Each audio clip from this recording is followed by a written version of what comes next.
Do you guys know that feeling when you're like, is everyone hanging out without me? Well, right now, that is exactly what is happening. Right now, in this very moment, as I am filming this, all of my Patreon friends, the people who make these videos possible, are, I am told, having a Zoom cocktail hour to talk about spanking without me. I'm in the wilderness with no cell signal, no Wi-Fi. I'm wrapping up a 6-month hike across the United States. Pharaoh cocktails. Yeah, we want cocktails. We want to talk about spanking. In all seriousness, I am so thrilled that my patron friends are starting to build a real friendship network with awesome things like apparently this Zoom cocktail hour. As soon as I'm done with this long walk, only 40 more miles to go. It's been 6 months, we're so close. I can't wait to join you guys for the next Zoom spanking cocktail hour. We'll both be there, right? Better be. I hope that you guys are having fun, and I hope you enjoy part 2 of this 2-part video series, advice for practicing a spanking fetish during this time of social distance. Enjoy.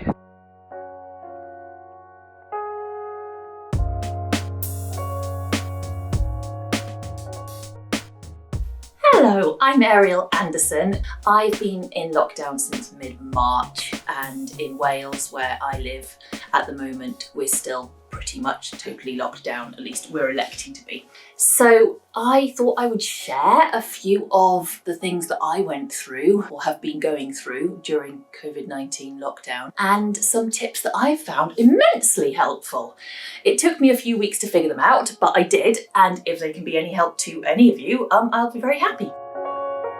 So I am very lucky that I ended up being isolated at home with my husband, who is super. He's a bondage producer, Howell Phillips. We co-run Restrained Elegance together, and he helps me with my work as well. So I've been able to carry on working, no problem. But a large part of pleasure I take from my work, specialising as I do in BDSM, is that I work with a few people on a regular basis under normal circumstances. I travel around the world and I shoot BDSM with a number of incredibly skilled, talented, able individuals, some of whom have become really good friends. Now, under normal circumstances, I don't take this for granted by any means, but suddenly locking down and having to cancel shoot after shoot with people I care about and people I'm used to being able to do really high quality BDSM with, I felt really lonely. I felt like I'd let them down. I was scared that they'd forget about me. I knew I was going to really miss creating stuff with them. So the first thing I found myself doing, and I'm sure many of you will have done the same, and I definitely recommend it if you by some chance haven't, I just wanted to reach out to all of them and reassure them that I wouldn't forget them. It was really important to me to just make sure I was talking to them regularly, because I missed them and I wanted them to know that I care about them beyond a paycheck by a long way. Because I'm in BDSM production, I guess it seemed important to me to not just tell them, but to make some art about it. So I made a film called I'll Wait For You, My Friends, that I put up at the beginning of lockdown, just to say some of the things that were in my heart.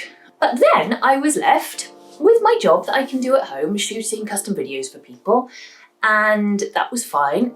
But I started to not just miss the individuals, but miss the creativity. I know that a lot of people in the spanking world play with multiple people. Although I'm sure that's lovely, I am not used to just playing with other people. I'm used to collaborating with other people to make BDSM that lots of people can enjoy. It's not just the experience, the transient experience of the play, it's the putting it out into the world to share. I'm aware that this might not be something that a lot of people share. It's why I do my relatively unusual job, that for me a BDSM experience is nice, but it feels much more complete to create a piece of artwork about it. I missed the self-exploration that I normally get to do as a matter of course in my job. And I missed the exploring other people's fantasies too. And although I was getting to represent other people's sexuality by doing all my customs, I wasn't getting to explore mine. So actually, the thing I did, and I appreciate loads of people won't want to do this, I started a film project. It's a series of films called My Favourite Things, and it's just me on camera exploring some of the things that I like but haven't really ever done, some things that I like that I've never done on screen, some things that I like that I've never told anyone about, and it's been very exposing. I've had some nightmares about it, but it's also given me some of the pleasure that I get from my job under normal circumstances. By all means, go and tell your kinky friends that you love them. But I have found it immensely useful to do this project. So I can see if you're not attached to getting naked and putting yourself on the internet, perhaps this might take the form of a diary. But I always kind of thought that unless you're into self-bondage, for example, BDSM needs other people. And I've kind of discovered in lockdown that exploring ideas that you might like doesn't necessarily need other people. I've basically been role-playing to a camera about the things that I'd like someone to do in different situations, and I've learned a lot about myself. I've explored some stuff that I've not done, sort of personal renaissance, selfishly, looking inwards and discovering more about your own sexuality. It sounds kind of self-involved and a bit narcissistic, but I feel like I'm going to be a better educated play partner. I'm definitely going to be less inhibited, be more open-minded about trying some things I've not tried before. You might find some surprising stuff that you like that you didn't know about. I'm Madam Samantha B, and my adorable, spankable friend and author, Jillian Keenan, asked me to share with you my ideas of how I deal with the desperate isolation that we are all facing at this time. I mean, this is not something that suits my most coveted play of spanking naughty girls. As a pro-disciplinarian and a recent Medicare recipient, one of the rare ones, I have met with many adversities in my life, as you can well imagine after 65 years. During those times of adversity, I have learned different techniques and put tools in my back pocket. It's why my bottom is so large. I have a lot of tools back there. The one tool that I'm going to share with you, I'm not suggesting that it's your tool. This is my sharing what's working for me.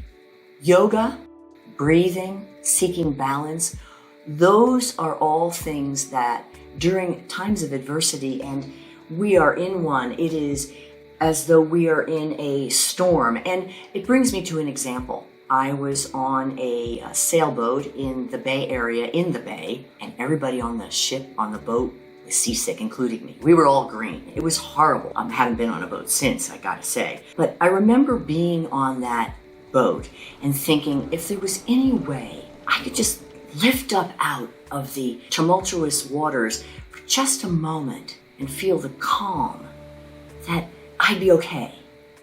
I find that breathing and being in my body and searching for balance on a regular basis. By the way, balance is not something you reach and you're there, ever. Balance is something you strive for. It's a continual. It's difficult, but there is a motion to it that can get you to a place of balance. For me, a place of calm.